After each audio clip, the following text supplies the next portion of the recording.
जय जय रघुवीर समर्थ.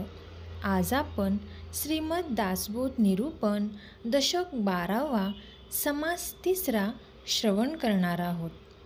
तोपर्यंत जर तुम्ही आपल्या चॅनेलवरती नवीन आला असाल तर नक्कीच आपल्या चॅनेलला सबस्क्राईब करा आणि सबस्क्राईबच्या पुढचे बेल आयकॉनचे बटन दाबा, जेणेकरून इथून पुढचे छान छान निरूपण आणि मनाचे श्लोक व त्यावरील कथा तुम्हाला श्रवण करावयास भेटेल.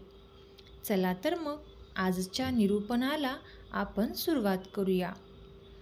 जय जय रघुवीर समर्थ. ओम श्री गुरु दत्तात्रय श्रीपाद श्री वल्लभाय नमः. दासबोध निरूपण दशक 12वा समास 3. भक्त निरूपण नाम. माणसाने आपल्या जीवनात इहलोक व परलोक किंवा प्रपंच व परमार्थ दोन्हींचा विचार करणे योग्य आहे. प्रपंच नीट होण्यासाठी त्याने जाणत्याची संगती धरावी व परमार्थ साधण्यासाठी त्याने सद्गुरूची संगती करावी. देव कोण व मी कोण हे 2 प्रश्न सद्गुरूंना अनन्यपणे विचारावे. संपूर्ण शाश्वत असणारे परब्रह्म ओळखणे हेच परमार्थाचे खरे रहस्य असल्याने त्याचा अनुभव यावा म्हणून सारासार विचार करावा. हा विचार केला तर असे आढळते की या विश्वात दृश्य आणि अदृश्य असे 2 प्रकारचे पदार्थ आहेत. सर्व जड पदार्थ हे दृश्य असतात, पण अदृश्यामध्ये चंचळ आणि निश्चळ असे 2 पदार्थ असतात. यांपैकी जड आणि चंचळ पदार्थ मायिक असल्याने अशाश्वत असतात व निश्चळ वस्तू म्हणजे परब्रह्म तेवढे शाश्वत असते. विवेकाने त्रैलोक्य हिंडावे आणि शाश्वत अशाश्वत यांचा निवाडा करावा. शाश्वत निर्विकारी परब्रह्मामध्ये विकार निर्माण होऊन मूळ माया व अंतरात्मा उदय पावले. त्यापासून पिंड ब्रह्मांडाचे 8 देह होऊन सगळे विश्व दिसू लागले. विवेकाने माईक आहे ते खंडावे आणि परब्रह्म धुंडून काढावे. अशा रीतीने शाश्वत देव कळाल्यावर मी कोण याचा शोध घ्यावा. या मीचा शोध आपल्या अंतरंगातच घ्यायचा असतो. त्याचा शोध घेऊ लागले असता खोटा मीपणा आपोआप गळून जातो. आपण केवळ आत्मा आहोत हा अनुभव मात्र नक्की येतो. खोटा मीपणा गळला की वेगळेपण जाते व वृत्तीची निवृत्ती होऊन उन्मणी साधते.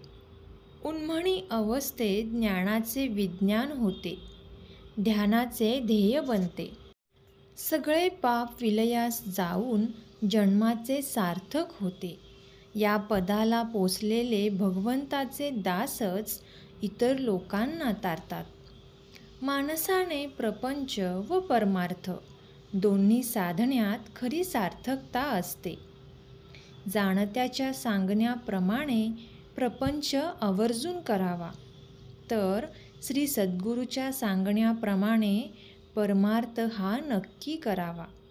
जगात पुष्कळ माणसे आहेत, त्या सर्वांनी विवेकपूर्वक वागावे. इहलोक आणि परलोक दोन्हींचा विचार करावा. या जगात यश येण्यास जाणत्याची संगती धरावी. परमार्थात यश येण्यास सद्गुरू अवश्य असतो. सद्गुरूंना काय विचारावे हे काही पुष्कळांना कळतच नाही. त्यांच्याशी अनन्य होऊन अगदी मनापासून पुढील 2 गोष्टी त्यांना नक्की विचाराव्या. त्या 2 गोष्टी अशा की एक म्हणजे देव कोण आणि दुसरं म्हणजे आपण किंवा मी कोण. विवेकाने या गोष्टींचे वारंवार मनन करावे. प्रथम मुख्य देव तो कोणता, मग आपण भक्त तो कोण आहे, हे 2 प्रश्न आहेत.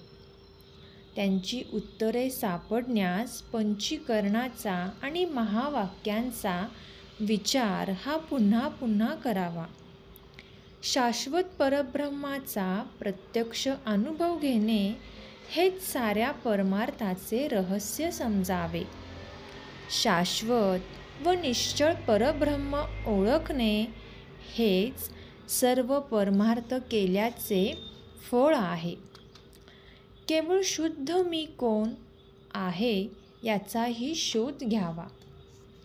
शाश्वत काय व अशाश्वत काय याचा सूक्ष्म विचार केला तर असे प्रत्ययास येते की या दृश्य विश्वामधील कोणतेही स्थान हे शाश्वत नाही. या सर्वांचे आदिकारण जो परमात्मा त्याला ओळखणे जरूर आहे. या दृश्य विश्वात निश्चल, चंचल आणि जड असा विविध भेद आढळतो, पण हा सगळा मायेचाच पसारा आहे. शाश्वत परब्रह्म वस्तू याच्या पलीकडे राहते. ते परब्रह्म धुंडून काढावे, त्यासाठी विवेकाच्या बळावर मनाने त्रैलोक्यात हिंडून यावे. जे जे माया निर्मित आहे ते ते विचाराने बाजूस सारावे. हेच खऱ्या परीक्षावंताचे काम समजावे. जो खरी परीक्षा करणार आहे त्याने खरे खोटे तपासावे. खोटे बाजूस सारून खरे तेवढे स्वीकारावे. मायेने निर्माण केलेले सगळे पदार्थ दिसायला खरे दिसले तरी ते खरे नाहीत हे मात्र पक्के ओळखावे. मायेचा पसारा पंचभूतांनी भरलेला आहे. पांचभौतिक वस्तू या साऱ्या नाशवंत असतात. या दृष्टीने पिंड, ब्रह्मांड व त्याचे 8 देह सारे नाशवंत आहेत. मायेपासून उत्पन्न झालेले सारे विश्व कसे नाशवंत आहे त्याचे वर्णन इथे रामदास समर्थ करतात. जे जे इंद्रियांना दिसते ते सारे सारे नाश पावते. जे जे जन्म पावते ते ते सारे मरण पावते. जे जे बनवलेले असते ते सारे मोडते. असे मायेचे हे रूपच आहे. जे जे वाढते ते ते सारे मोडते आणि जे जे येते ते सारे जाते देखील. कल्पतांच्या समयी एक महाभूत दुसऱ्याला गिळून टाकते. देह धारण करणारे प्राणी हे नाश पावतात तर ते प्रत्यक्ष अनुभवाला येतात. माणसा वाचून माणूस उत्पन्न होत नाही. वीर्या वाचून उत्पत्ती होत नाही. अन्ना वाचून वीर्य उत्पन्न होत नाही. वनस्पती वाचून अन्न निर्माण होत नाही. पृथ्वी वाचून वनस्पती होत नाहीत. पाणी नाही तर पृथ्वीही नाही. तेज नाही तर पाणीही नाही. वायू नाही तर तेज नाही. असा क्रम जाणावा. अंतरात्मा नसेल तर वायू उत्पन्न होऊ शकत नाही. मूळ मायेचा विकारच नसेल तर अंतरात्मा असतच नाही. परंतु निर्विकार परब्रह्मात दिसणारा विकार खरा आहे काय याचा नीट विचार करावा. मायेतून अशा रीतीने निर्माण झालेले सारे विश्व नाशवंत असते. ते बाजूस सारून शाश्वत ब्रह्माला गवसणी घालावी. खरा देव कोण या प्रश्नाचे हे उत्तर आहे. निर्विकार परब्रह्मामध्ये पृथ्वी, आप, तेज, वायू, अंतरात्मा आणि मूळ माया यांपैकी एकही आढळत नाही. निर्गुण निर्विकार वस्तू हीच शाश्वताची खूण आहे. अष्टधा प्रकृती संपूर्णपणे नाशवंत आहे. सगळे दृश्य नाशवंत आहे हे ओळखून राहिले म्हणजे ते असून नसल्यासारखे होते. सारासार विचाराने समाधान काय आहे ते बरोबर आकलन होते. शाश्वत शोधून काढण्यासाठी विचार करू लागल्यावर सार कोणते व असार कोणते याचा निश्चय मनात होतो. हा निश्चय झाला की आत्मनात्म विचार हा बलवान बनतोच. विचार करण्याने विचार करण्याचे सामर्थ्य वाढत जाते. विचारास सूक्ष्मात शिरण्याची शक्ती येते. विचार ज्या प्रमाणात सूक्ष्म बनतो त्या प्रमाणात तो अशाश्वताचे कवच भेदून शाश्वतापर्यंत पोचतो. तेथे तो नाहीसा होऊन वस्तुदर्शन होते. देव हा शाश्वत आहे, निर्गुण आहे अशी खूण स्वानुभवाने पटली. देव कोण ते कळले. आता मी कोण आहे हे बरोबर कळणे जरूर आहे. मी कोण याचा शोध घेता घेता मी शुद्ध, निर्मळ, निरुपाधिक आत्मा आहे असा अनुभव येतो. मी कोण हे कळायला पाहिजे असेल तर देहामधील तत्वे ही शोधलीच पाहिजेत. ती शोधून पाहिली तर असे समजते की मनात उत्पन्न होणाऱ्या वृत्तींमध्ये मी तूपणाचे मूळ आहे. स्थूल, सूक्ष्म आणि कारण या सगळ्या देहांचा शोध घेतला तर हा खोटा मीपणा कोठे दिसत नाही. त्या शोधांत सारे मी तूपण पंचतत्वामध्ये विलीन होऊन जाते. त्याच शोधात दृश्य पदार्थ मिथ्यापणाने बाजूला सारतात.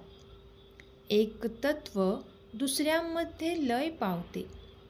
त्या ठिकाणी मी तूपण उरण्यास जागाही राहतच नाही. केवळ ब्रह्मवस्तू तेवढी शिल्लक उरते.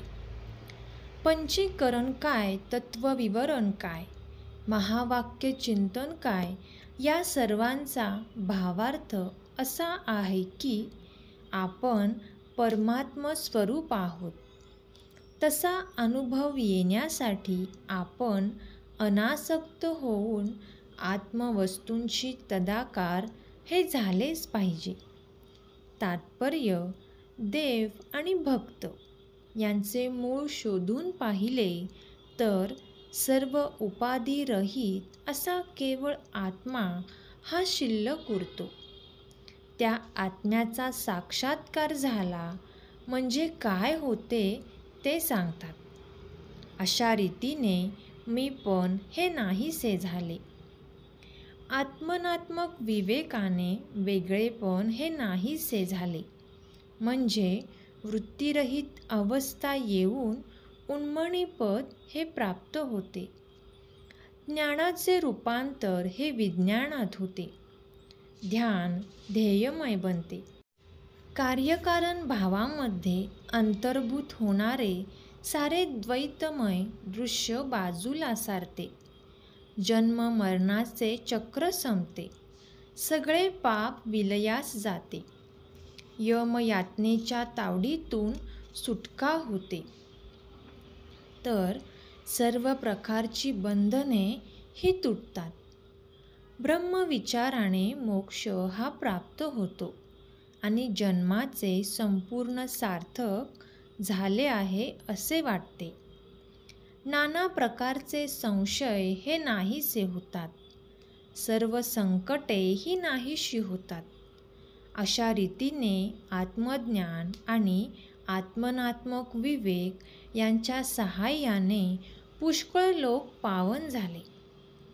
पतितांना पावन करणाऱ्या परमात्म्याचे दास देखील जगाला पावन करतात. असा प्रत्यक्ष अनुभव खूप लोकांना आलेला आहे. इति श्री दासबोधे गुरुशिष्य संवादे भक्त निरूपणनाम समास तिसरा संपूर्णम. जय जय रघुवीर समर्थ. श्रीराम समर्थ.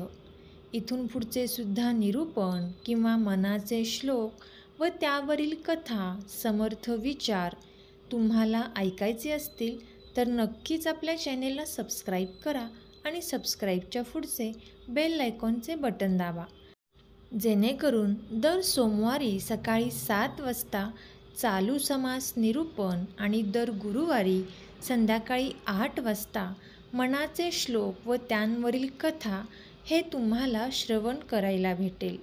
यासाठी सबस्क्राईब करा आणि बेल आयकॉनचे बटन दाबा. श्रीराम समर्थ. धन्यवाद.